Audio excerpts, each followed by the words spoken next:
आज पाकिस्तानी आर्मी के ऊपर हमला हो जाता है। वजीरिस्तान में एक बार फिर जो है वो अटैक किया गया है और सिक्योरिटी फोर्सेस के ऊपर तकरीबन 16 के करीब बताया जा रहा है कि सिक्योरिटी फोर्सेस के लोग जो हैं उनकी जानें गई हैं और कई जख्मी हैं। अगर देखा जाए तो ऑपरेशन सिंदूर के बाद मुझे लगता है कि ये बहुत बड़ा हमला हुआ है पाक आर्मी के ऊपर। दहशतगर्दों का क्या एम है, वो पाकिस्तान को इकोनॉमिकली आइसोलेट करना चाहते हैं। इस किस्म के अटैक्स देख रहे हैं आज से नहीं, काफी टाइम से, लेकिन ये ना तो कम होने में आ रहे हैं और ना ही कंट्रोल कर पा रहे हैं। दहशतगर्दी के बढ़ते हुए वाकयात खा वो केपीके के अंदर हो या बलोचिस्तान में हो, हम लोगों को नजर आ रहे हैं बड़े ऑर्केस्ट्रेटेड किस्म के होते कि अब पाकिस्तान ये कह रहा है कि हमारे जो फौजी हैं उनको कत्ल करने के पीछे भारत जो है वो इन्वॉल्व है। अचानक से क्या हुआ कि पाकिस्तान की सरकार और इनकी आर्मी ने भारत को ब्लेम करना स्टार्ट कर दिया। इन्होंने यहां तक कह दिया कि इंडियन आर्मी ने यह अटैक करवाया है पाकिस्तान पर अफगानिस्तान बॉर्डर के करीब। इंडिया की एमईए की स्पोक्स पर्सन है कि Pakistan army seeking to blame India for the attack in Waziristan. तो पाकिस्तान वो कह रहे हैं जी कि हम इसको रिजेक्ट करते हैं स्टेटमेंट को और ये इस काबिल नहीं है और डिजर्व नहीं करती, so on and so fourth. तो इंडिया ने इमीडिएटली मिनिमम शब्दों के साथ इस आरोप को रिजेक्ट कर दिया, कहा कि यह बिल्कुल बेसलेस आरोप है, भारत का कोई रोल नहीं था इस अटैक में। रिफ्लेक्शन है उस टेररिज्म का जो उन्होंने दुनिया को एक्सपोर्ट की है, लिहाजा पाकिस्तान अपने हालात का जिम्मेदार दुनिया को ना ठहराए। ये कर्मा है जो पाकिस्तान फेस कर रहा है, ये पाकिस्तान के कर्म।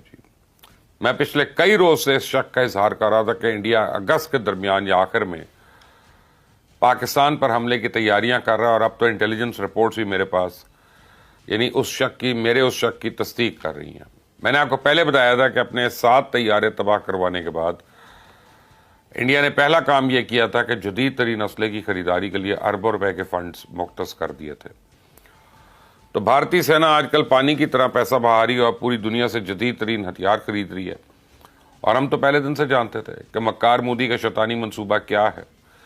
पहलगाम वाकया तो महज एक बहाना है, सिंध ताश मुआहिदा असल निशाना है। तो आलमी सालिसी अदालत ने आज फैसला दे दिया कि भारत अपने तौर पर सिंध ताश मुआहिदे को मुअत्तल नहीं कर सकता। भारत एकतरफा तौर पर सालिसी अदालत का किरदार भी महदूद नहीं कर सकता। और जिस वक्त ये फैसला आया, मेरा पहला रद्द अमल यह था कि भारत इस फैसले को तस्लीम करने से इनकार करेगा। सुबह होते ही मेरा एक खदशा दुरुस्त साबित हुआ और भारत ने अपनी अजली हट दर्मी दिखाई और आलमी सालिसी अदालत का फैसला तस्लीम करने से इनकार कर दिया। मैं समझता हूं भारत का यह इनकार पाकिस्तान के खिलाफ ऐलान जंग है और इसमें कोई शक नहीं है कि भारत हमें प्यासा मारने की साजिश रचा रहा है। लेकिन आज मैं दावे से कहता हूं कि वह अगले 2 महीने में हमें खुदा न खास्ता डुबोने की मासूम कोशिश करेगा। ब्रेकिंग न्यूज यह है कि भारत ने इस सिलसिले में सारी प्लानिंग कर ली है। जैसा कि आप जानते हैं, पाकिस्तान और भारत में आज मानसून शुरू हो चुका है। तो इस मौसम में चूंकि पहाड़ी इलाकों की नदी नाले में तुगयानी आ जाती है, लिहाजा मैदानी इलाकों में सैलाब का खतरा बढ़ जाता है। तो आलमी कवानीन और सिंध ताश मुआहिदे के तहत भारत इस बात का पाबंद है कि वो हमारे साथ पानी का मुकम्मल डेटा शेयर करे।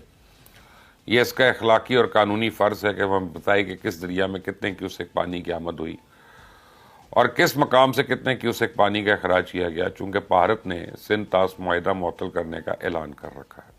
चूंकि इसने आलमी सालिसी अदालत का फैसला तस्लीम करने से भी इनकार कर दिया, लिहाजा अब वो हमारे साथ पानी के बहाव का डेटा शेयर ना करने का ऐलान कर सकता है। तो भारत माजी में भी ऐसा करता आया। यह मक्कार दुश्मन मानसून के दौरान रावी, ब्यास, सतलुज, चनाब और झेलम का पानी पहले से रोकता है, फिर रात के अंधेरे में बगैर किसी इत्तला दिए पानी के रेले को छोड़ देता है।